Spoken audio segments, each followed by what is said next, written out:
Hello everyone, myself Anand Mohan Yadav. Welcome to Anand Yadav Pathshala. तो आज हम लोग क्या पढ़ने वाले हैं? तो आज हम लोग जानेंगे क्लास 7th का ज्योग्राफी का chapter number 3 our changing earth. इससे पहले हम 2 लेक्चर क्लास 7th का ज्योग्राफी को बना चुके हैं, तो आप उस वीडियो को जरूर देखें, आपको बहुत ज़्यादा यूजफुल रहेगा। तो आज के वीडियो में हम जानेंगे आवर चेंजिंग अर्थ के बारे में, जो चैप्टर नंबर 3 है क्लास 7th का ज्योग्राफी का।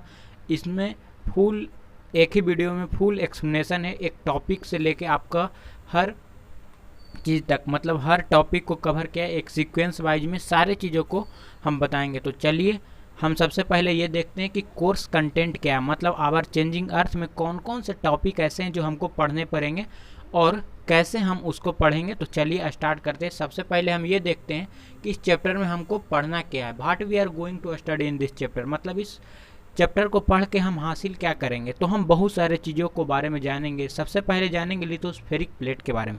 जो लिथोस्फेरिक प्लेट होता है, आप इसके बारे में जानेगा तो आप बहुत शौक रह जाइएगा। तो ये लिथोस्फेरिक प्लेट है क्या?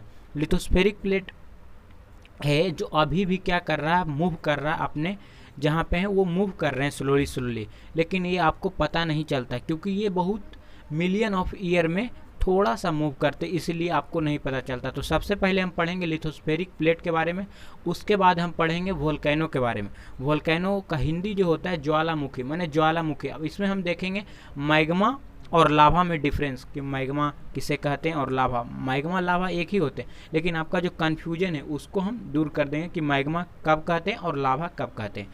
और थर्ड में जो अर्थक्यूक तो आप जानते ही होंगे, इसमें पढ़ेंगे सिस्मोग्राफ के बारे में कि कितने, और एक केस स्टडी है गुजरात जो भुज में आया था अर्थक्यूक 2001 में, उसके बारे में हम केस स्टडी के भी बारे में इसी वीडियो में पढ़ेंगे, इसी लेक्चर में। आप इस लेक्चर को देखने के बाद कहीं से भी यूट्यूब पे से आपको कोई भी वीडियो लेक्चर देखने की ज़रूरत नहीं है आवर चेंजिंग अर्थ में। इसमें पूरा आपको 70 स्लाइड से, मैंने 70 स्लाइड से पूरा डिटेल वाइज सारे चीज़ों को क्या है सीक्वेंस में किया गया है। तो और 4 में पढ़ेंगे मेजर लैंडफॉर्म के बारे में, कैसे कैसे बने। उसके बाद हम पढ़ेंगे वर्क ऑफ रिवर, कहता मेजर लैंडफॉर्म में हम वाटरफॉल के बारे में पढ़ेंगे कि कौन कौन से वाटरफॉल हैं, उसके बारे में भी पढ़ेंगे। और वर्क ऑफ रिवर मैंने कैसे मेंढर बनते हैं, ऑक्सबो लेक बनते हैं, फ्लड प्लेन कैसे होते हैं, ये सारे चीज़ों को बारे में जानेंगे वर्क ऑफ रिवर में। और वर्क ऑफ सी वेव में हम जानेंगे कि सी क्लिफ कैसा होता है, ये सारे चीज़ों, सी आर्च कैसे बनते हैं, स्टॉक किस तरह से बनते हैं, तो ये सी वेव के बारे में जानेंगे। और आइस के बारे में, वर्क ऑफ आइस के बारे में पढ़ेंगे।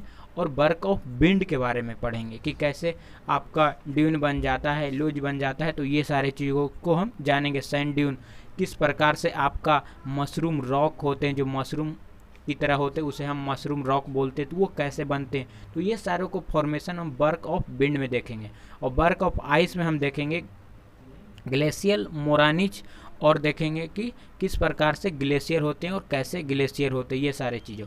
वर्क ऑफ सी वेव में देखेंगे स्टॉक के बारे में, सी आर्च के बारे में, सी क्लिफ के बारे में और सी केव के बारे में। ये एक जैसे एक ही से क्या होता है कि बढ़ते जाता है सिर्फ साइज, तो वही सारे चीज़ों को क्या करेंगे, डिस्कस करेंगे। तो सारे इतना है क्या आपका कोर्स कंटेंट, ये इतना है। माने lithospheric plate, volcano, earthquake, case study भी पढ़ेंगे, major landform, work of river, work of sea wave and work of ice और वर्क ऑफ विंड, ये सारे चीज़ों को डिस्कस करेंगे। तो चलिए सबसे पहले हम जान लेते हैं लिथोस्फेरिक प्लेट के बारे में। कहता सबसे पहले हमको ये कि अर्थ का जो शेप है कैसा है, अर्थ का शेप जियोइड है।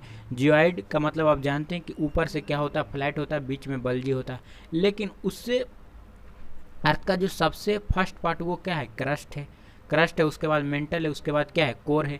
ये सारे चीज़ें तो आप क्लास 6 में पढ़ चुके हैं अच्छे से, और क्लास 7 में भी आते आते आपको सारा चीज़ों क्या हो गया, क्लियर हो गया होगा। तो क्या है कि earth crust consist of several small rigid irregular shape plate which carry continent in other ocean floor. सबसे पहले हम ये जान लेते हैं कि लिथोस्फेरिक प्लेट होता क्या है। तो सबसे पहले ये जानना जरूरी है, लिथो माने क्या होता है, स्टोन होता है, स्पेयर माने जो लैंड का जो स्पेयर है उसी को हम क्या बोलते हैं, लिथोस्फेयर बोलते हैं। और lithosphere is broken into a number of plate known as lithospheric plate. कहता जो लिथोस्फेयर है ना, यही क्या है, कि बहुत सारे भागों में टूट गया छोटे छोटे में और कुछ बड़े पार्टों में, उसी को हम क्या कहते हैं, लिथोस्फेरिक प्लेट कहते हैं। तो ये लिथोस्फेरिक प्लेट आज भी क्या कर रहे हैं कि मूव कर रहे हैं, लेकिन ये है कि ये जो मूव करते हैं बहुत साल, मतलब मिलियन ऑफ ईयर में थोड़ा थोड़ा मूव करते हैं। तो आप सोचिएगा कि मूव जब प्लेट कर रहा है तो प्लेट के ऊपर हैं, हम सब अर्थ पे हैं, तो हम सबको भी तो पता होना चाहिए कि मूव कर रहा है। लेकिन जिस प्रकार से मेरा घर है या कोई भी चीज़ है, गाड़ी है तो चल रहा है, रोड है, तो वो क्या हो रहे हैं कि वहाँ पे अर्थक्वेक नहीं देखने को मिल रहे हैं। तो ऐसा है कि ये बहुत स्लो मूव करते हैं, इसलिए आपको पता नहीं चलते, लेकिन मूव आज भी कर रहे हैं और अभी भी मूव कर रहे हैं। अब हम ये जान लेते हैं कि किस प्रकार से ये मूव करते हैं।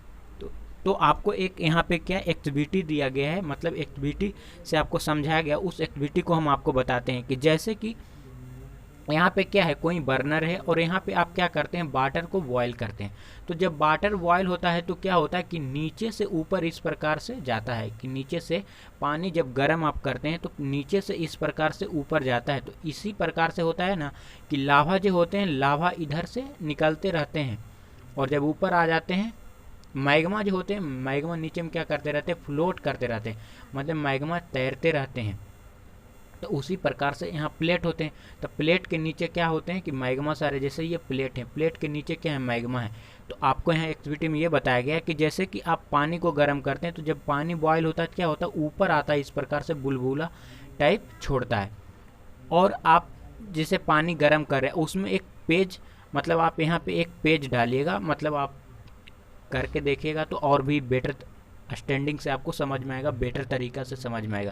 क्योंकि जब यहाँ पे आप पेपर डालेंगे तो इस साइड में चला जाएगा, मतलब वो एक अलग साइड में चला जाएगा। तो इसी प्रकार से क्या करते रहता है कि प्लेट क्या करता रहता है, आपका मूव करते हुए रहते हैं, नीचे से ऊपर आते हुए रहते हैं। और मैग्मा और लावा हम आपको बताते हैं कि मैग्मा क्या होता है। जैसे ये प्लेट है, जब ये नीचे होते हैं तो इसे क्या कहते हैं, मैग्मा कहते हैं, मैग्मा कहते हैं। और जब यही वोल्केनिक इरप्शन से क्या हो जाते हैं, बाहर निकल जाते हैं, इसी को हम क्या कहते हैं, लावा कहते हैं। और लावा ही कौन कौन से रॉक्स में बनते हैं, जैसे लावा ही आपके इग्नियस रॉक से फिर सेडिमेंट्री रॉक, उसके बाद मेटामॉर्फिक रॉक बनते हैं। ये सारे चीज़ों को तो हम सेकेंड चैप्टर में पढ़ ही चुके हैं। तो चलिए अब हम जान लेते हैं कि दो फोर्स होते हैं, कहता है जो ये सारी घटनाओं को, जो मूवमेंट को करवाता है, इसी को हम दो फोर्स में बांटें, एक होता है एक्सोजेनिक फोर्स और एक होता है इंडोजेनिक फोर्स। तो सबसे पहले हम जान लेते हैं कि इंडोजेनिक और एक्सोजेनिक का बर्ड ओरिजिन क्या है।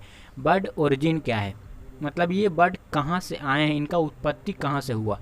तो सबसे पहले इंडोजेनिक, तो इंडो मने क्या होता है, सबसे पहले हम जानते हैं कि इंडो मने क्या होता है। तो इंडो मने होता है इनसाइड, आप साथ के साथ क्या करते जाएं, नोट करते जाएं। और एक्सो मने क्या होता है, एक्सो मने होता है आउटसाइड, आउटसाइड मने क्या होता है, आपका बाहर। तो इंडोजेनिक मने क्या हुआ, जेनिक मने क्या होता है, जेनिक मने होता है ओरिजिन, मने कहाँ से उत्पन्न हो रहा है। जैसे कि आप इंडो मने क्या होता है इनसाइड, इनसाइड मने अंदर से जो चीज़ आ रहे हैं। और एक्सो मने क्या होता है आउटसाइड, जो मने जो बाहर से फोर्स लग रहे हैं वो होते हैं एक्सोजेनिक फोर्स। और जो अंदर से आपको फोर्स लग रहे हैं वो इंडोजेनिक फोर्स होता है। तो अब हम जान लेते हैं कि जेनिक मने क्या होता है। तो जेनिक मने होता है आपका, जेनिक मने होता है ओरिजिन। आप साथ के साथ क्या करते हैं, नोट करे जाएं, ऐसे ये आपका सारा बुक में चीज़ दिया हुआ है। जेनिक मने क्या होता है, ओरिजिन होता है, जेनिक मने ओरिजिन। ये आपका बुक में सारे चीज़ दिया हुआ, तो आप सिर्फ नोट नहीं कर सकते। ऐसे आप क्या करें कि कुछ चीज़ जो एक्स्ट्रा बताते हैं उसको आप कॉपी में नोट करते चले तो और ज़्यादा बेटर रहेगा। लेकिन ऐसे ये आपका सारे चीज़ें जो हम बताते हैं वो एनसीईआरटी में दिया हुआ ही रहता है। कोई बर्ड ओरिजिन के साइड में, बुक वाला साइड में दिया हुआ, तो आप वहाँ से देख ले कैसे। इंडो मने क्या होता है इनसाइड, मने जो अंदर से आता है। और एक्सो मने क्या होता है आउटसाइड, मने जो बाहर से आता है। जेनिक मने होता है ओरिजिन, तो जिनका ओरिजिन आपका अंदर से होगा वो इंडोजेनिक फोर्स होगा, और जिसका ओरिजिन बाहर से होगा मने आउटसाइड से होगा उसे हम क्या बोलेंगे, एक्सोजेनिक फोर्स।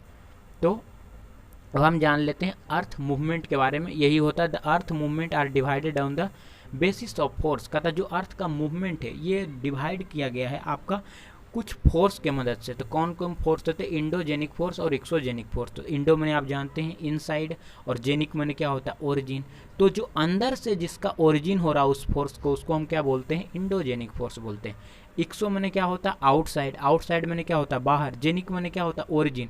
जिसका ओरिजिन बाहर से हो रहा है उसे क्या बोलते हैं? एक्सोजेनिक फोर्स बोलते हैं। तो अब हम समझते हैं पार्टिकुलर। सबसे पहले एक्सोजेनिक समझेंगे, उसके बाद इंडोजेनिक समझेंगे, और इसमें भी क्लासिफिकेशन कुछ है, सडन, शॉर्ट, तो वो भी हम डिस्कस करेंगे।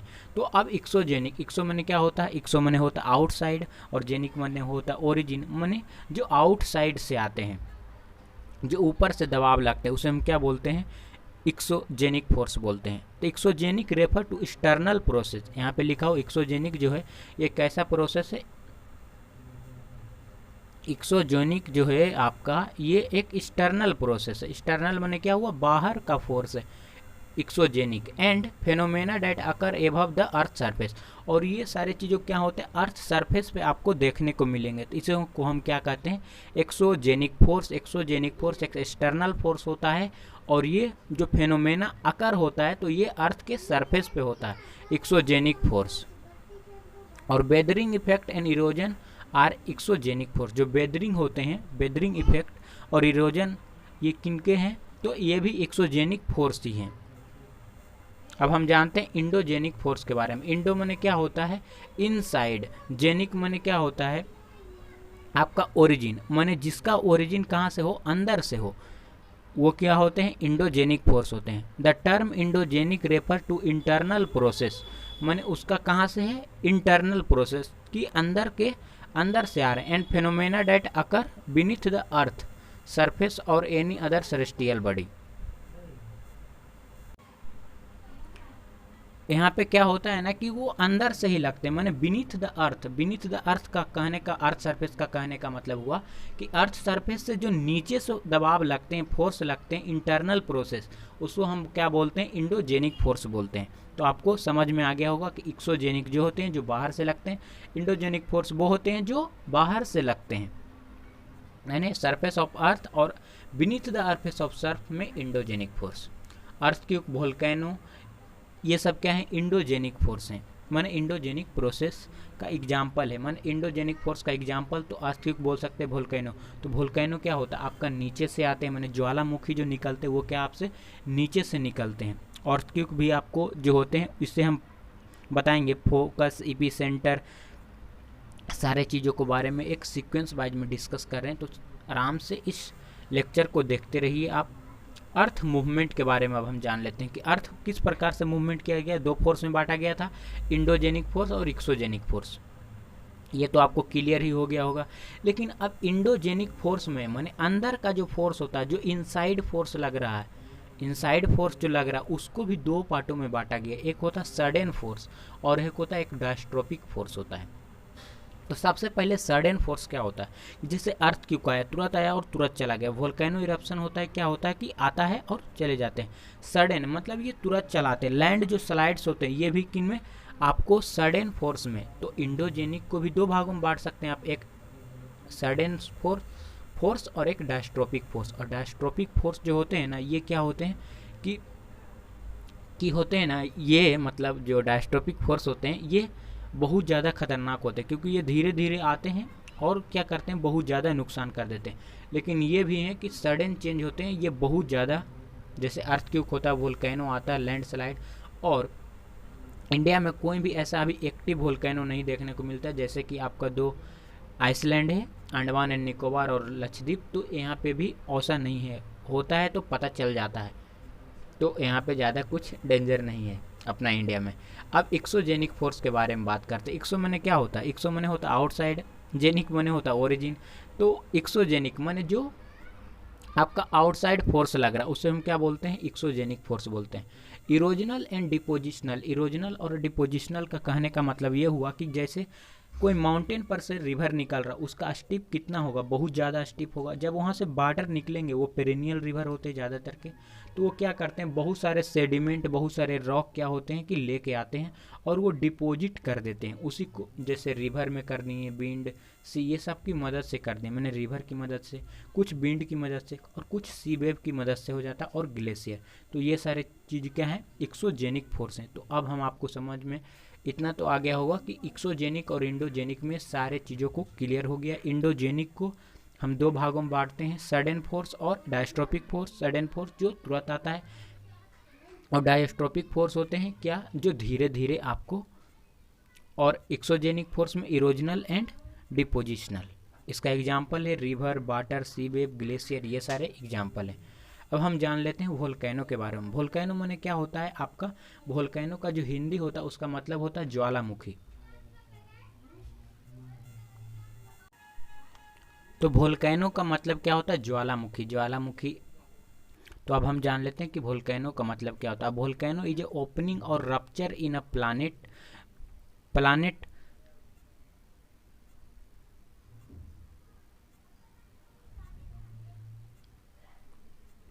planet surface or crust which allow hot molten rock, ash and gases to escape from below the surface। यहाँ प्लानेट नहीं होगा, यहाँ पे प्लेट होगा।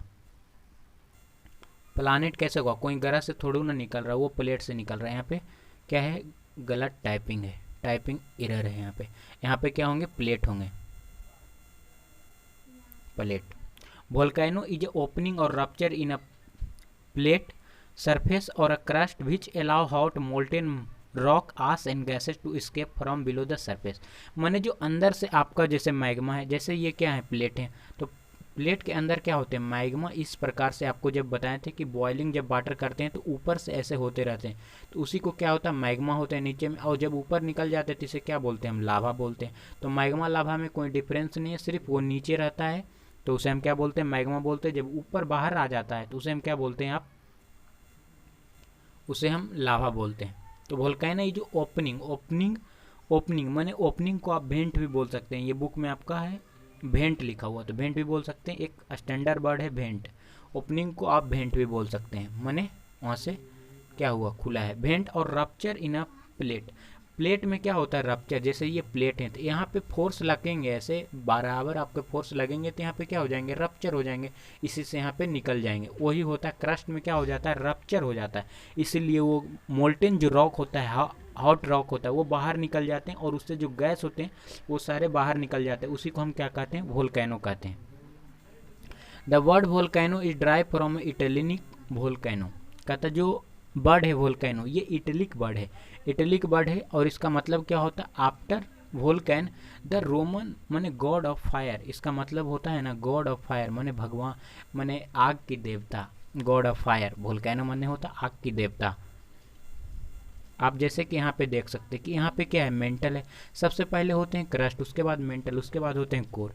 अब मेंटल में भी अपर मेंटल और लोअर मेंटल, तो उसी प्रकार से। और यहाँ पे क्या है, ये मैग्मा है। तो जैसे कि ये प्लेट है तो प्लेट में क्या हो जाते हैं, रप्चर हो जाते हैं, प्लेट ब्रोकन हो जाते हैं। उसी से क्या होता है कि ये जो मैग्मा आपका है ये ऊपर आ जाता है, और ये इस प्रकार से यहाँ पर से जैसे कि आपका आस निकल रहा है, राख निकल रहा है, और यहाँ पर से धुएँ निकल रहे हैं, इस प्रकार से ओपन हो गए हैं। ये लाभा हैं, आपको जो इधर से ऐसे दिख रहे हैं ये सारे क्या हैं, लाभा हैं आपके। तो नीचे में जो होगा इसे मैग्मा, और जो बाहर निकल गया, और इसी से रॉक बनेंगे। कौन कौन से रॉक बनेंगे, तो सबसे पहले आप ये जान ली कि कौन कौन से रॉक बनेंगे। तो सबसे पहले इग्नियस रॉक, उसके बाद वो ज़्यादा दिन तक और रहेगा सेडिमेंट्री रॉक, उसके बाद क्या होते हैं, मेटामॉर्फिक रॉक में चेंज होते हैं। अब हम जानते हैं कि अर्थ क्यूब किस प्रकार से आता है, और अर्थ क्यूब का फॉर्मेशन, मतलब ये फॉर्म कहाँ से होते हैं, और ये बहुत सारे नाम हैं, ये सारे चीज़ों को देखेंगे। तो सबसे पहले हम जान लेते हैं अर्थ क्यूब। अर्थ क्यूब माने जो भूकंप बोलते हैं हम सब, उसी को अर्थ क्यूब यहाँ पे बोला गया। तो ये कोई है, वही बात है। When the lithospheric plate move the surface of earth vibrate, जब लिथोस्फेरिक प्लेट क्या होते हैं, मूव करते रहते हैं, और लिथोस्फेरिक प्लेट आज भी मूव कर रहे हैं और अभी भी मूव कर रहे हैं, तो अभी भी अर्थ क्यूब आ सकता है। तो क्या होता है अर्थ क्यूब, जब क्या होते हैं कि आपका लिथोस्फेरिक प्लेट क्या होते हैं, मूव करते रहते हैं, और उसी से क्या होता है, सरफेस में क्या होता है, वाइब्रेट होते हैं। सरफेस क्या होते हैं, वाइब्रेट होते हैं। The vibration can travel all round the earth, और वही जो वाइब्रेशन होते हैं पूरे अर्थ में क्या हो जाते हैं, ट्रेवल हो जाते हैं, मतलब सारे जगह चले जाते हैं। तो दिज वाइब्रेशन आर कॉल्ड अर्थक्यूक, और इसी को हम क्या करते हैं, अर्थक्यूक कहते हैं। माने वाइब्रेशन ही जो होता है ना वो ज़्यादा विस्तार रूप ले लेता है, माने बढ़ जाता है, उसी को हम क्या बोलते हैं, अर्थक्यूक बोलते हैं। The vibration can travel all round the earth, all round माने सारे जगह पहुंच जाएंगे, और दिज वाइब्रेशन आर कॉल्ड अर्थक्यूक, उसी को हम क्या बोलते हैं, अर्थक्यूक बोल सकते हैं। माने अर्थक्यूक को हम वाइब्रेशन भी बोल सकते हैं।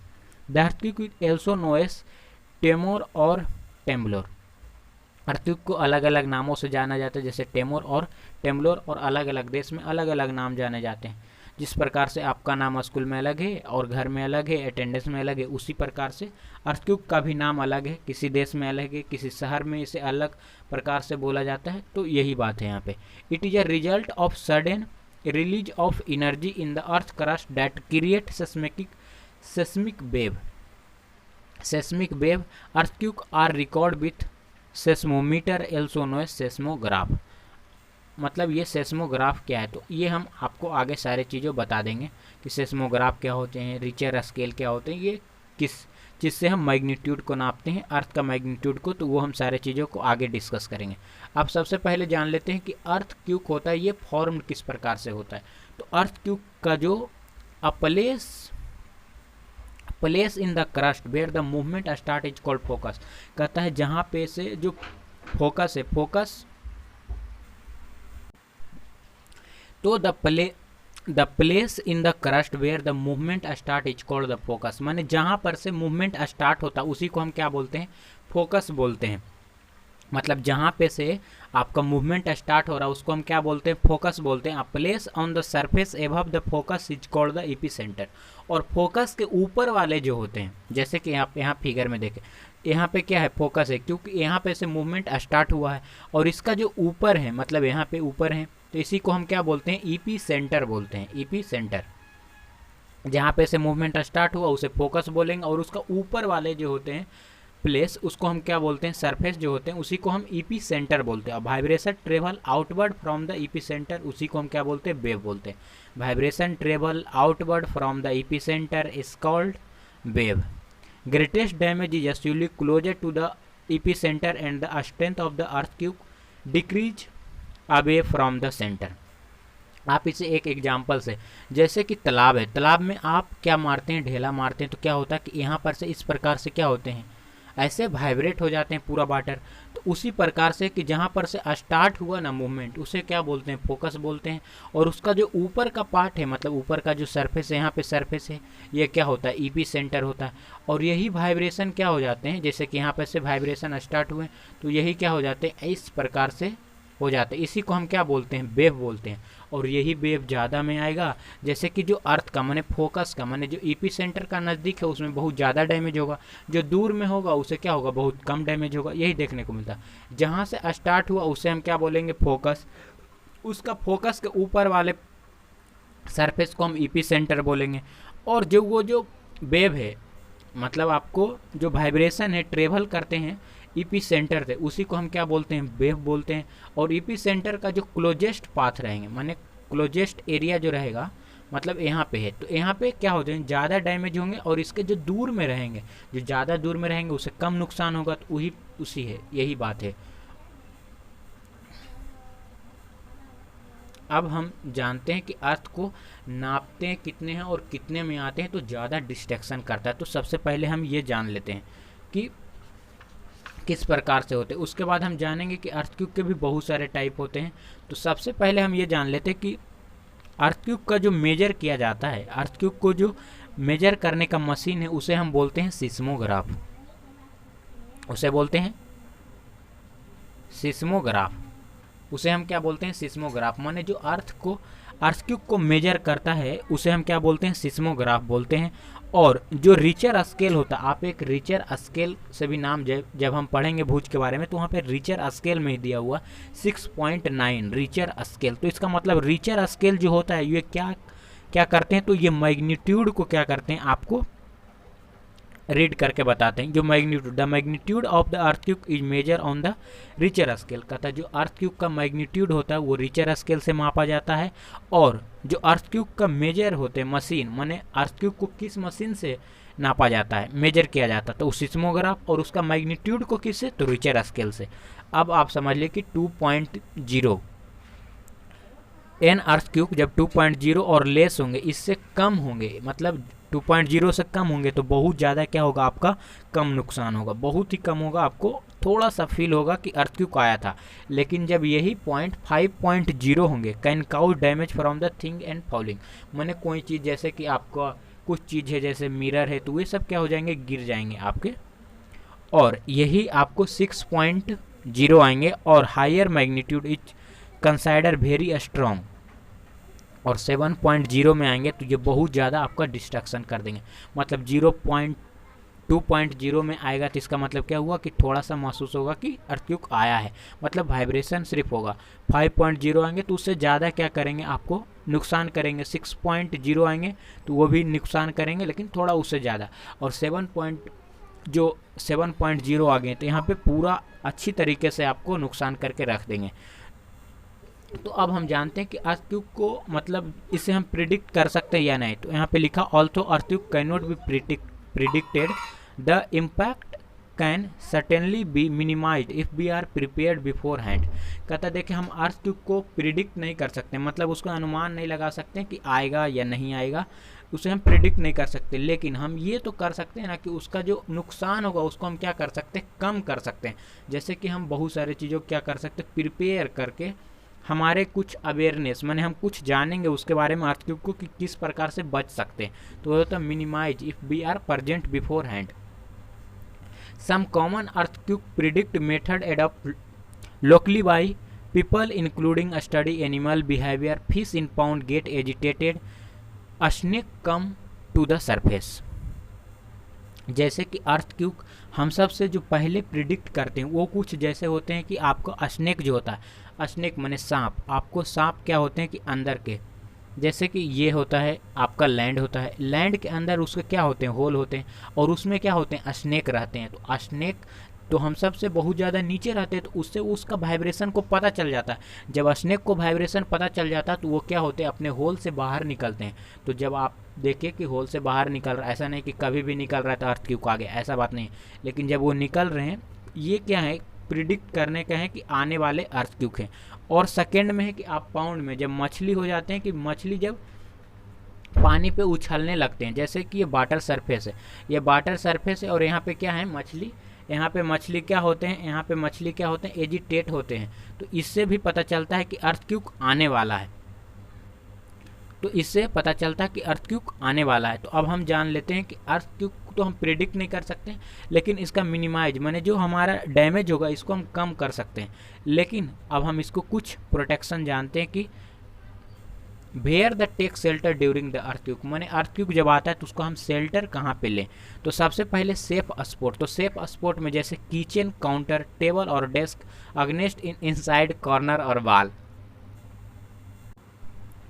तो सबसे पहले हम जानते हैं कि सेफ स्पॉट, जैसे कि आप स्कूल में तो आप जब आया अर्थक्वेक तो आप उसका टेबल के नीचे आ जाएंगे। जब ऊपर से कोई चीज़ जैसे ब्रिक गिरेगा या सीमेंट का कुछ भी चीज़ गिरेंगे, ऐसे मिरर होंगे, कुछ भी होंगे, तो आपको आप पे नहीं गिर के क्या होंगे, वो टेबल पे अटक जाएंगे, बेंच पे अटक जाएंगे, डेस्क पे क्या हो जाएंगे, वहाँ पे से वो क्या हो जाते हैं, अलग हो जाते हैं। उसके साथ अगेंस्ट द इनसाइड कॉर्नर और वॉल, अब वॉल के क्या हो जाते हैं, कॉर्नर में, कॉर्नर में क्या होता है, पिलर होता है। तो पिलर में तो मतलब आप सट के कोई भी चीज़ गिरेगा नहीं, तो उससे भी आप बच सकते। तो सबसे पहले आप कहाँ पे, टेबल के नीचे, डेस्क के नीचे, बेंच के नीचे, आप कॉर्नर माने बाल रूम के कॉर्नर में आप नुक सकते हैं। और अवे फ्रॉम माने कुछ चीज़ों से आपको दूर रहना, जैसे फायर प्लेस से आपको दूर रहना, चिमनी जो होते हैं वहाँ पे से दूर रहना, window that shattered including mirror and picture frame, ऐसा नहीं कि कोई भी पिक्चर लगा हुआ ऐसे मिरर है तो आप उसे पकड़ के खड़ा हो, क्योंकि मिरर जो होता है कि वो भी एक फ्रेम में होता है, उस तो और बहुत जल्दी क्या हो जाएंगे, गिर जाएंगे। इसलिए आपको पिक्चर या कोई इमेज या कोई बड़े मिरर हैं तो आप वहाँ पे से खड़े ना रहें। ऐसे कोई राजा महाराजा का फोटो लगा हुआ तो उसको तरह आप जाकर बोल रहे कि बचा लेंगे, कोई भी वो सब काम नहीं आएंगे, समझे ना। पिक्चर फ्रेम ये सारे चीज़ों से क्या रहना, आपको दूर रहना है। बी प्रिपेयर्ड, और हमको क्या प्रिपेयर्ड रहना चाहिए कि जिस प्रकार से कि हम आपको बताएं ये सारे चीज़ों को, सेफ स्पोर्ट और अवे फ्रॉम, तो यही चीज़ों सारे चीज़ों को आप अपने दोस्तों में बताएं। तो कैसे बताएं कि इस वीडियो को ज़्यादा से ज़्यादा शेयर करें, इससे भी क्या होंगे कि बहुत सारे लोग इस वीडियो को देखेंगे तो उनको में अवेयरनेस फैलेगा। तो यहाँ पर बी प्रिपेयर्ड में लिखा हुआ spread awareness among your friend and family member and face any disaster confidently. तो हम कोई भी डिजास्टर आता है या कोई भी चीज़, उसको हम क्या कर सकते हैं, कॉन्फिडेंटली फेस कर सकते हैं। तो आप इस चैनल पे नए तो इस चैनल को सब्सक्राइब कर लें, अपने दोस्तों को भी इस चैनल के बारे में बताएं, और अपने जितने भी क्लासमेट हैं ये सारे वीडियो लेक्चर उनको तक शेयर करें, चाहे वो किसी भी क्लास में पढ़ रहे हों, वो स्टूडेंट हैं तो इनको वीडियो को ज़रूरत है। मतलब बहुत ज़्यादा ये सारे कॉम्पिटिटिव वाले भाइयों की भी बहुत ज़्यादा इस वीडियो का डिमांड है, जिन्हें ज़रूरत है। तो अब हम जान लेते हैं अर्थक्वेक केस स्टडी के बारे में पढ़ते हैं। गुजरात में जो आया था भुज में, उस केस स्टडी जो दिया हुआ आपका एनसीईआरटी में, हम उसके बारे में अब जान लेते हैं। तो earthquake hit Bhuj, massive earthquake measure 6.9 on Richter scale hit Bhuj town on 26 January 2001। 26 जनवरी को ये आया था। 26 जनवरी में सब क्या कर रहे होंगे, कोई प्रेयर में होंगे, वहाँ पे झंडा क्या हो गया होगा, फ्लाइंग माने फहराया गया होगा। लेकिन जिसी दिन क्या हुआ कि 2001 में 26 जनवरी 2001 में गुजरात का ही एक छोटा सा है भुज, वहाँ पे क्या हुआ, अर्थक्वेक आया था। उसमें कितना मैग्नीट्यूड का था, तो 6.9 मैग्नीट्यूड का था। अर्थ का मैग्नीट्यूड किस चीज़ से नापा जाता है, तो रिचर स्केल से नापा जाता है। अर्थक्वेक को किस चीज़ से नापा जाता है, तो सिस्मोग्राफ से नापा जाता है। आप यहाँ पे 2 जीके बोल सकते हैं कि 2 जीके हमने याद कर लिया कि मैग्नीट्यूड किससे, तो रिचर स्केल से, और अर्थक्वेक को हम मेजर कर सकते तो सिस्मोग्राफ से। और सेकेंड में कि इससे क्या हुए, नुकसान कितना हुए, तो आप देखिए कि एटलीस्ट आपके 971 student and 31 teacher are fear to have lost their life following collapse of school building. कहता जो स्कूल, बहुत सारे स्कूल होंगे भुज में, वहाँ पे क्या हो 26 जनवरी के दिन सारे क्या होंगे, जलेबी खा रहे होंगे, तो उनका बहुत ये दुर्घटना घटना है। तो यहाँ पे क्या हुआ कि बहुत सारे के लाइफ चले गए, मतलब 1000 से भी ज़्यादा प्लस स्टूडेंट टीचर मिला के क्या हुआ, उनको लाइफ क्या हुआ, एग्जॉस्ट हो गए, बर्बाद हो गए। क्या हुआ कि जो स्कूल का बिल्डिंग है वहाँ पे क्या हुआ, दब गए। तो सेकेंड नंबर में, और थर्ड नंबर में आपका है भुज relief effort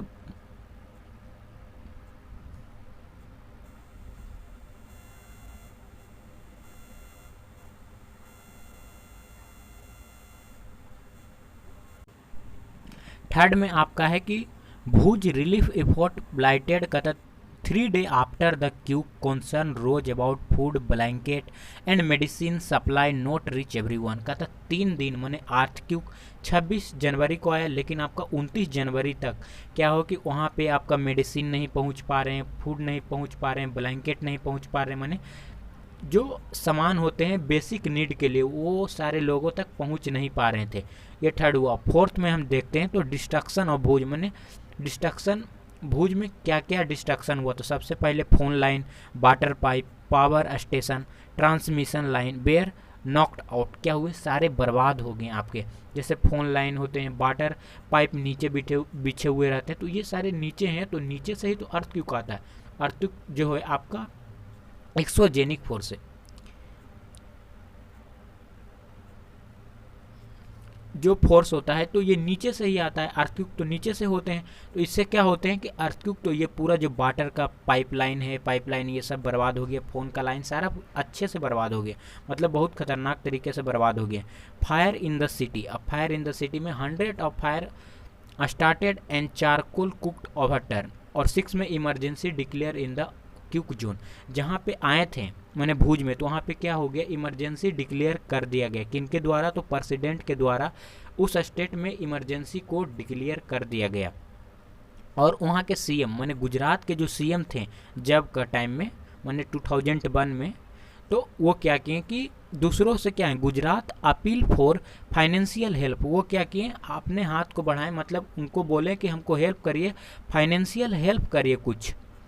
The Chief Minister of Gujarat has launched and appeal for the center deal with the disaster, माने जो डिजास्टर में बहुत सारे क्या हुआ, जैसे पाइपलाइन हुआ, फोन लाइन, ये सारे चीज़ों क्या हुए, पूरा बर्बाद हो गए। तो इससे क्या हुआ कि जो चीफ मिनिस्टर है, मतलब वहाँ का चीफ मिनिस्टर जो गुजरात का, वो क्या किए कि सेंट्रल गवर्नमेंट से मांग किए कि इस जो डिजास्टर में जितना भी नुकसान हुआ आप इसे क्या करिए कि हमको रिलीफ दीजिए, मैंने कुछ पैसा, कुछ फाइनेंशियल हेल्प करिए कि जिस प्रकार से पहले था गुजरात भुज, तो उस प्रकार से हम इसे कर पाएँ। तो अब हम पढ़ेंगे लैंडफॉर्म के बारे में। तो सबसे पहले जान लेते हैं लैंडफॉर्म, मेजर लैंडफॉर्म के बारे में पढ़ेंगे। The landscape is being form of two process, जो होते हैं ये दो प्रोसेस से बनते हैं। सबसे पहले बेदरिंग, उसके बाद इरोजन होता है।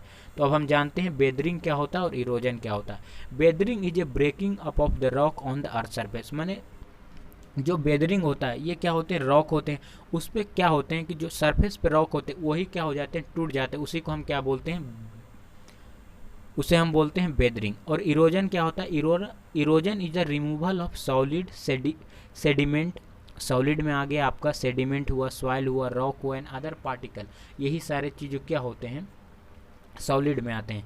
सॉलिड क्या होता है, छोटे छोटे चीज़ होते हैं, माने पार्टिकल होते हैं, रॉक होते हैं, सॉइल होते हैं, सेडिमेंट, यही सारे चीज़ों को हम सॉलिड बोलते हैं। तो erosion is the removal of solid in the natural environment is actually occur due to transported by wind, water और आइस। जैसे कि कोई सॉइल है तो यहाँ पे कोई सॉलिड एरिया है, जैसे यहाँ पे सॉलिड एरिया, आपका बरसात आ रहा, हवा आ रहा, मतलब इधर से हवा आ रहा और फिर बरसात हो रहा, तो यहाँ पे क्या जो रॉक होंगे ये क्या होंगे, क्रैक होके नीचे आ जाएंगे। तो इसी को हम क्या बोलते हैं, इरोजन। किसके मदद से, विंड, वाटर और आइस के मदद से ये क्या हो जाते हैं, क्या हो जाते हैं, टूट के अलग अलग हो जाते हैं, उसी को हम क्या बोलते हैं, इरोजन बोलते हैं। एक जगह से दूसरे जगह चले जाना, जैसे बहुत सारे रिवर होते हैं तो वो क्या होते हैं, बहुत सारे सेडिमेंट को एक जगह से दूसरे जगह ले आते हैं। जैसे कि आप हिमालय देख ले, तो हिमालय से बहुत सारे गंगा रिवर निकलता है और भी रिवर निकलते हैं, जैसे उनके पैरेलल में यमुना निकलता है। तो ये सारे क्या हैं, इंडो गंगेटिक प्लेन बना दिए, मतलब ये बहुत ज़्यादा क्या हो गए, भर दिए गए हैं, मतलब बहुत ज़्यादा आपको इंडो गंगेटिक प्लेन, आप जब 11th का ज्योग्राफी पढ़िएगा क्लास 11th में, तो ये आपको सारे चीज़ों, फिर से हम वहाँ पे यही सारे चीज़ों के बारे में डिस्कस करेंगे। इसलिए आप सारे चीज़ों को क्या करिए, एक अच्छे से डिस्कस करिए, मतलब अच्छे से समझिए और इसे नोट्स प्रॉपर ढंग से बनाइए। तो सबसे अब हम जान लेते हैं रिवर के बारे में कि रिवर से क्या क्या चेंज होते हैं, वाटरफॉल कैसे बनता है, ऑक्सबो लेक क्या होता है, मेंढर क्या होता है, फ्लड प्लेन क्या होता है, लिप्स क्या होता है, डेल्टा क्या होता है, सारे चीज़ों के बारे में जानते हैं।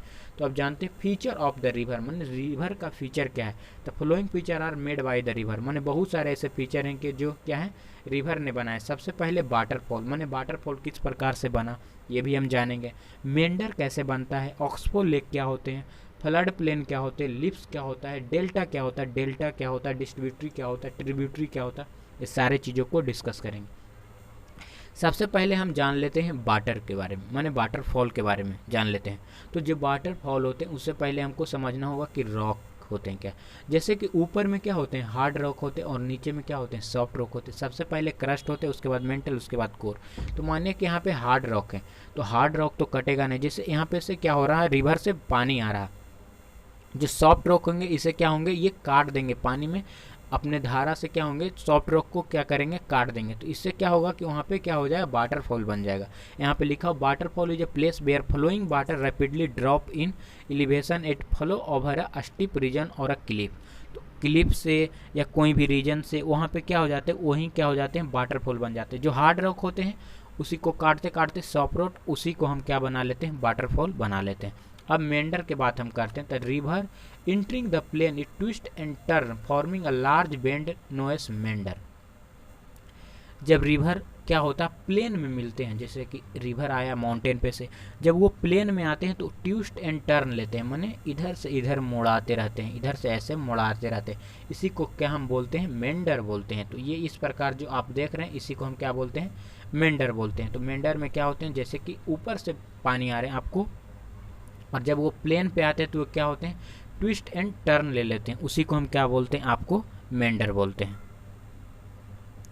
और ऑक्सबो लेक क्या होता है, ऑक्सबो लेक जो होता है ये आपको बनते हैं मेंढर से ही। ऑक्सबो लेक होते हैं जो मेंढर से ही बनते हैं। जैसे कि आप यहाँ पे देख रहे हैं कि ये वाटर आ रहा है, इधर से बहुत ज़्यादा वाटर आ रहा और वाटर के साथ क्या आते हैं, सेडिमेंट आते हैं, स्मॉल स्मॉल पार्टिकल आते हैं। तो यहाँ पे क्या हो जाते हैं, वो इकट्ठा हो जाते हैं, मतलब यहाँ पे जम जाएंगे, मतलब बहुत सारे सेडिमेंट यहाँ पे जम जाएंगे और फिर यहाँ से फिर इस प्रकार से आप आने लगेंगे। तो ये जो आपका ये जो शेप देखने को मिल रहा है, इसी को हम क्या कहते हैं, ऑक्सबो लेक कहते हैं, माने ऑक्सबो लेक कहते हैं इसी को।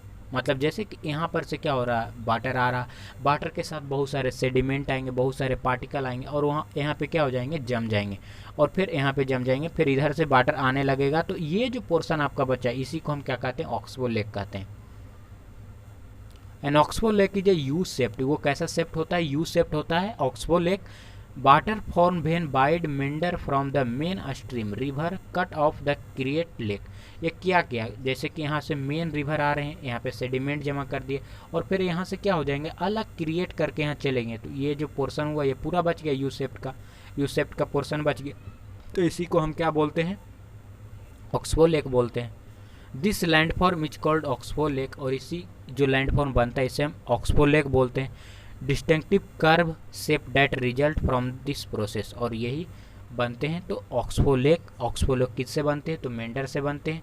जब मेंडर में क्या हो जाते हैं, आपके बहुत सारे जब सेडिमेंट जम जाते हैं वहाँ पे इकट्ठे हो जाते हैं, तो उसी से एक अलग टाइप का यू शेप्ड का बना लेता है, उसी को हम क्या बोलते हैं, ऑक्सबो लेक बोलते हैं। अब फ्लड प्लेन के बारे में बात करते हैं कि जैसे जैसे आ रहा है यहाँ से रिवर जैसे कि अभी आ रहा है एक्चुअली में, मतलब अभी जितना है लेकिन बरसात के मौसम में क्या हो जाते हैं, पानी बहुत ज़्यादा आ जाते हैं। और जब पानी बहुत ज़्यादा आएंगे और यहाँ पे से क्या है, इस प्रकार से आ रहे हैं, तो पानी जो यहाँ पे से हैं ये अपना क्या होगा, विड्थ बढ़ा देंगे, इधर भी इधर भी इधर भी इधर भी इधर भी, मतलब क्या हो जाएंगे, ये अपना एरिया को बढ़ा देंगे। तो इसी को हम क्या बोलते हैं, फ्लड प्लेन बोलते हैं। यहाँ पे लिखा हुआ when river flow its bank it lead to the flooding of the neighbouring area, माने जो पड़ोसी के बोल सकते हैं, मतलब भीड़ वाले जो एरिया होते हैं वहाँ पे भी क्या हो जाते हैं, पानी चढ़ जाते हैं उसके ऊपर, उसी को हम बोलते हैं flood plain. As it flood, it deposit layer of fine solid and other material called sediment along its bank. This lead to formation of flood plain. जैसे कि अर्थ मतलब जैसे रिवर होता है, तो रिवर बहुत सारे सेडिमेंट लेकर आते हैं और जब बहुत ज़्यादा वाटर आएंगे तो क्या होंगे कि जो सेडिमेंट हो इसके ऊपर में क्या हो जाएंगे, जमा हो जाएंगे, और वाटर क्या होंगे, इसके ऊपर भी चले जाएंगे और इसके ऊपर भी चले जाएंगे, तो क्या होंगे, इसी को हम क्या बोलते हैं, फ्लड प्लेन बोलते हैं।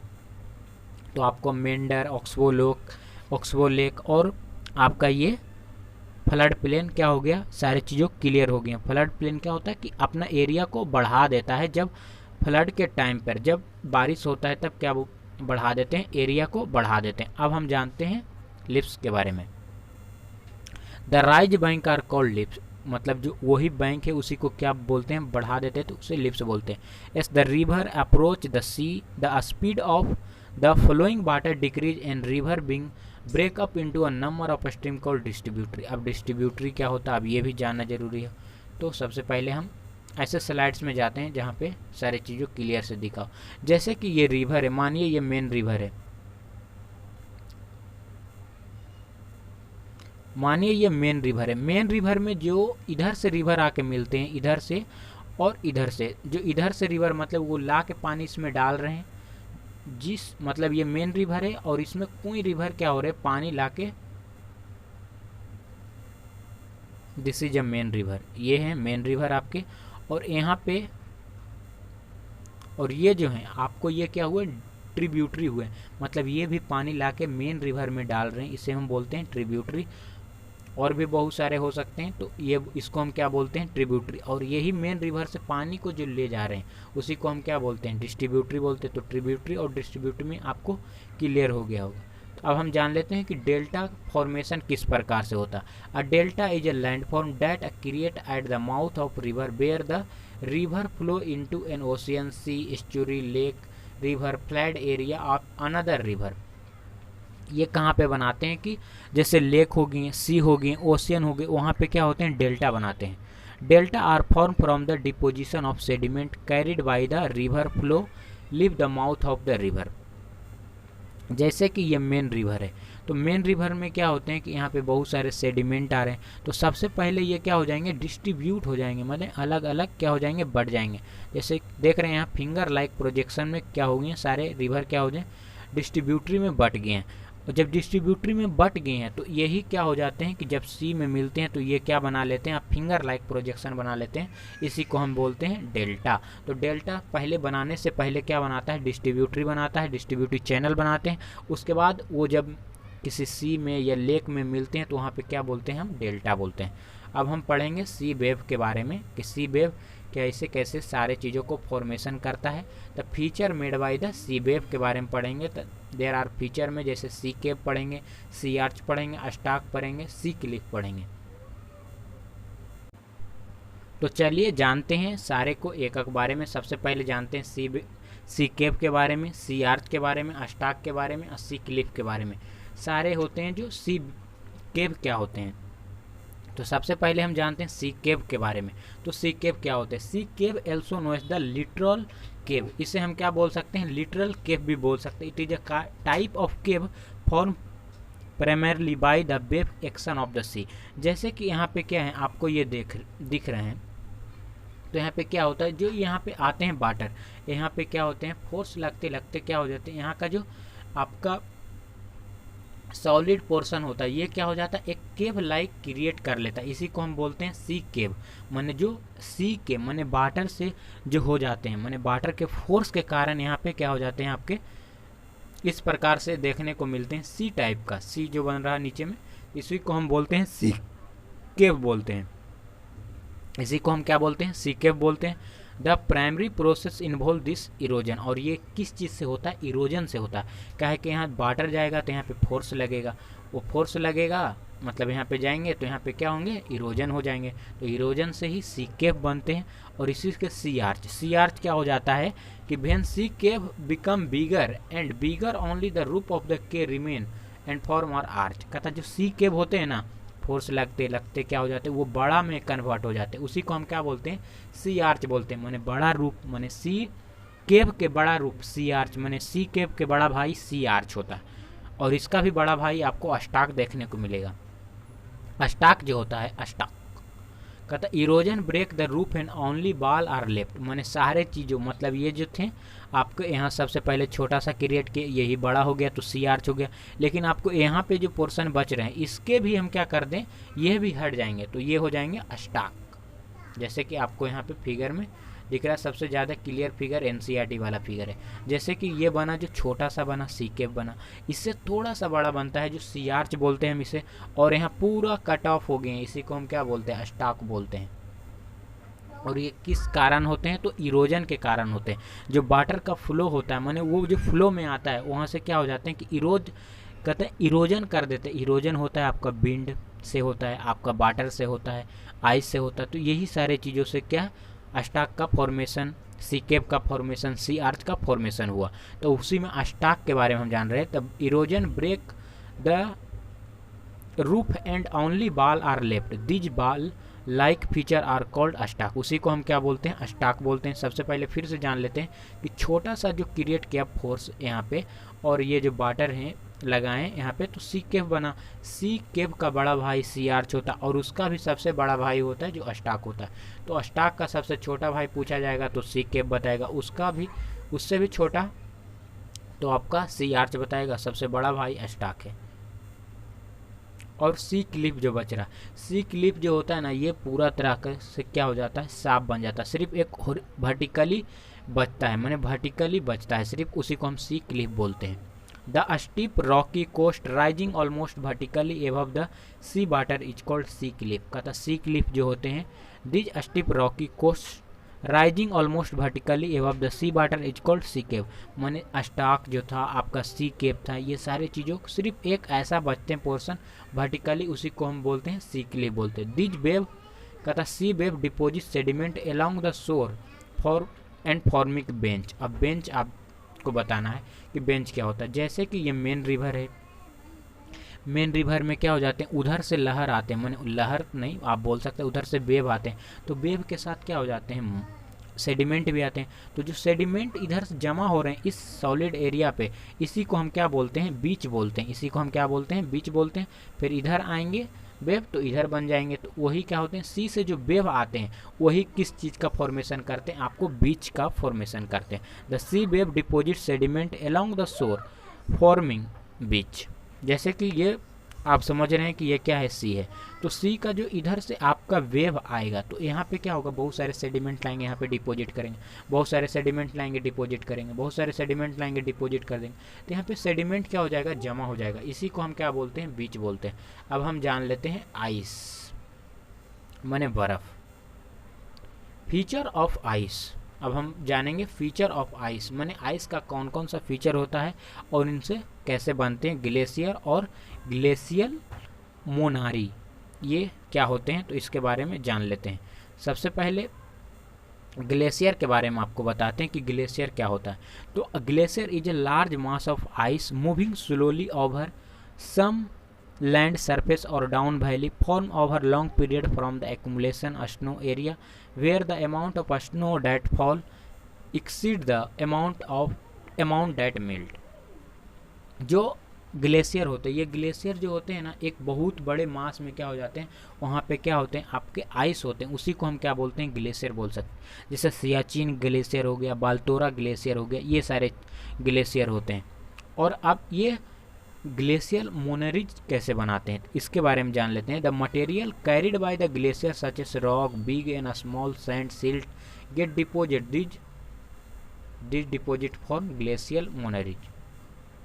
तो अब हम यहाँ पे देखते हैं, जैसे कि इस प्रकार से क्या हो रहे हैं, ये आ रहे हैं आपके, क्या हो रहे हैं, आइस इधर से आ रहे हैं, लेकिन जो आइस इधर से मेल्ट होके आ रहे हैं, लेकिन ये यहाँ पे जो है इसको भी क्या कर रहे हैं, आपको वो शामिल कर रहे हैं। जो स्मॉल सैंड हैं, सिल्ट हैं, डिपॉजिट हो रहे हैं, उसी को हम क्या बोलते हैं, ग्लेशियर मोनिची।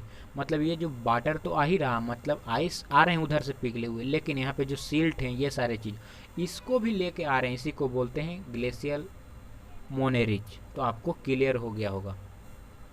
अब हम जान लेते हैं विंड के बारे में। तो विंड के बारे में माने विंड से कौन कौन सा चीज़ों का फॉर्मेशन होता है और विंड का क्या क्या फीचर है, हम ये जान लेते हैं। तो फीचर ऑफ द विंड माने विंड का फीचर क्या है। दीज आर द फीचर माने मशरूम रॉक कैसे बनता है, सैंड ड्यून क्या होता है, लुइज क्या होता है, और ये सारे चीज़ों को बारे में जानेंगे। तो सबसे पहले हम जान लेते हैं मशरूम रॉक। तो मशरूम रॉक होता है जो मशरूम का ही तरह होता है, और इसे कोई ऐसा नहीं कि कोई जाके मशरूम मतलब डिजर्ट में कोई जाके इसे क्या कर रहे हैं, आपको लगा रहे हैं, मतलब उसे उपजा रहे हैं, ऐसा नहीं है। Mushroom rock the active agent of erosion and deposition in the dessert is wind. कहता जो हवा चलते रहते हैं उसी को हम क्या बोलते हैं, विंड बोलते हैं। The dessert rock in the shape of a mushroom commonly called mushroom rock. कहता है जो मशरूम लाइक शेप होता है उसी को हम क्या बोलते हैं, मशरूम रॉक बोलते हैं। लेकिन ये तो है कि मशरूम लाइक शेप है इसलिए हम मशरूम रॉक बोलते हैं, लेकिन इसका फॉर्मेशन कैसे होता है ये समझिए कि ये डिजर्ट है। डिजर्ट में क्या होते हैं, पूरे रेत भरे हुए रहते हैं। और डिजर्ट में जब कि देखिए कहीं पे भी सेडिमेंट जो होता है वो दो प्रकार के सेडिमेंट हो सकता है। एक जो होता है थोड़ा सा वजनगर होगा माने हैवी सेडिमेंट होगा, और एक क्या होगा, लाइट सेडिमेंट होगा। तो जो हैवी सेडिमेंट होगा वो बहुत ज़्यादा दूर तक जा नहीं पाएगा, मतलब यहाँ पे जाके क्या हो जाएगा, इकट्ठा हो जाएगा, और इसी प्रकार से इकट्ठा हो जाएगा। और जो लाइट होगा माने हवा चलेगा तो फिर लाइट आपके लाइट सेडिमेंट आएंगे इसके ऊपर जो हो जाएंगे। तो इसी प्रकार से क्या बना लेता है, मशरूम टाइप का शेप बना लेता है, और इसी को हम क्या बोलते हैं, मशरूम रॉक बोलते हैं। तो इसका सबसे पहले कैसे कि नीचे में जो होगा वहाँ पे क्या होगा, हैवी सेडिमेंट होगा, हैवी सेडिमेंट होगा, क्ले होगा, और ऊपर में क्या होगा, लाइट होगा। और यही सारे क्या होंगे, चिपकते जाएंगे, क्योंकि जब विंड में यहाँ पे तो बहुत दूर दूर तक क्या हो जाए, वाटर नहीं होते हैं डिजर्ट में, इसलिए क्या होते हैं कि वहाँ पे एक मशरूम लाइक शेप बना लेते हैं। इसी को हम क्या बोलते हैं, आपको मशरूम रॉक बोलते हैं। अब सैंड ड्यून क्या होता है, when the wind blow it lift and transport sand from one place to another, माने एक प्लेस से दूसरे प्लेस तक जो सैंड ले जाते हैं उसी को हम बोलते हैं sand dune. When it stop blowing the sand fall and get deposit in the low hill like a structure called sand dune. जो आपका हिल लाइक क्या बना देता, स्ट्रक्चर बना देता, उसी को हम क्या बोलते हैं, आपको सैंड ड्यून बोलते हैं। जैसे कि यहाँ पे है कि कि जिस प्रकार से इधर से हवा क्या हो रहे हैं, ब्लो कर रहे हैं, माने हवा इस प्रकार से बह रहे हैं, और यहाँ पे सेडिमेंट क्या हो रहे हैं, आपके यहाँ पे सेडिमेंट क्या हो रहे हैं, जम रहे हैं। यहाँ पे क्या होते हैं,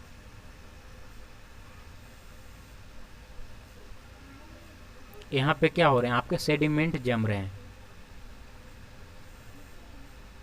इधर से हवा चल रहा है तो क्या होता है कि आपका क्या होता है कि छोटे छोटे इधर से क्या होते हैं कि आपके सेडिमेंट होते हैं, क्ले होते हैं, जो क्या होते हैं हवा में क्या होते हैं उड़िया के, मतलब हवा में मूव करके यहाँ पे चिपक रहे हैं, और यही जो हिल लाइक फॉर्मेशन बना लेता है, मतलब हिल लाइक हो जाता है, उसी को हम क्या बोलते हैं, सैंड ड्यून बोलते हैं। अब एक और चीज़ बच रहा है जो होता है लोएस, और ये जो लोएस देखने को मिलेगा आपको चाइना में देखने को मिलेगा, गोबी डिजर्ट करके नाम है उसका। अब हम जान लेते हैं, when the grain of sand are very fine and light, जो सैंड होता है वो बहुत ज़्यादा फाइन होता है, माने बहुत ज़्यादा हल्का होता है, स्मूथ होता है। The wind can carry over very long distance, जो हल्का चीज़ होगा वो बहुत ज़्यादा दूर तक क्या हो जाएंगे, आपको ट्रेवल करके जाएंगे, लेकिन जो बहुत ज़्यादा भारी होंगे, मतलब भारी होंगे, तो वो क्या होंगे, बहुत कम दूर तक ट्रेवल करेंगे, बहुत कम डिस्टेंस को ट्रेवल करेंगे। तो when such sand is deposit in large area is called loess. जो आपको लुइस जो होता है, एक सिंपल सा वर्ड में आप समझ सकते हैं कि ये हल्के क्या होते हैं, हल्के सैंड होते हैं, माने लाइट सैंड होते हैं, फाइन सैंड होते हैं, और ये बहुत दूर तक क्या होते हैं, ट्रेवल करते हैं। तो इसी को हम क्यों बोलते हैं, जो ट्रेवल करके जाकर वहाँ पे डिपॉजिट हो जाते हैं, वहाँ पे जो डिपॉजिट हो जाते हैं उसी को हम क्या बोलते हैं, लोएस बोलते हैं।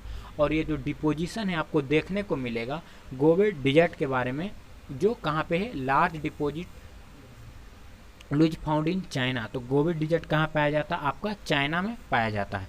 जैसे कि आप यहाँ पे देख सकते हैं कि ये क्या हुआ कि सैंड जो है ना, सैंड क्या होते हैं, बहुत दूर से बहुत दूर ट्रेवल करते हैं, क्योंकि वो क्या होते हैं, आपके बहुत सॉफ्ट होते हैं और फाइन होते हैं। तो उसी से क्या बन जाता है, आपको लोएस बन जाता है कि ये बहुत ज़्यादा डिस्टेंस तक क्या कर रहा है, ट्रेवल कर रहा है आपके। तो इस चैप्टर का हर एक टॉपिक एक अच्छे तरीके से आपको कंप्लीट हो गया है। तो प्लीज़ आप इस वीडियो को ज़्यादा से ज़्यादा शेयर करें अपने दोस्तों में, अपने फैमिली मेम्बर में, जो भी क्लास 6 से लेकर 12 तक या कॉम्पिटिटिव का तैयारी करें, सारे तक ज़्यादा से ज़्यादा इस वीडियो को क्या करिए, शेयर करिए और बताइए। और अगर आप इस चैनल पे नए तो इस चैनल को सब्सक्राइब कर लीजिए, आपका प्रिपरेशन में बहुत ज़्यादा हेल्पफुल रहेगा। यहाँ पे सारे कंटेंट को फ्री में आपको दिया जाता है, किसी भी प्रकार का पैसा नहीं लिया जाता, पे चार्ज नहीं है। और आपका इसका PDF चाहिए तो आप ज्वाइन कर सकते हैं आनंद यादव पाठशाला टेलीग्राम चैनल। वहाँ पे आपको PDF PPT या PDF दोनों डाला हुआ रहता है, आप जिससे पढ़ने में ज़्यादा सूटेबल लगता है तो आप उसे डाउनलोड करें और अपने दोस्तों में भी वहाँ से शेयर कर सकते हैं।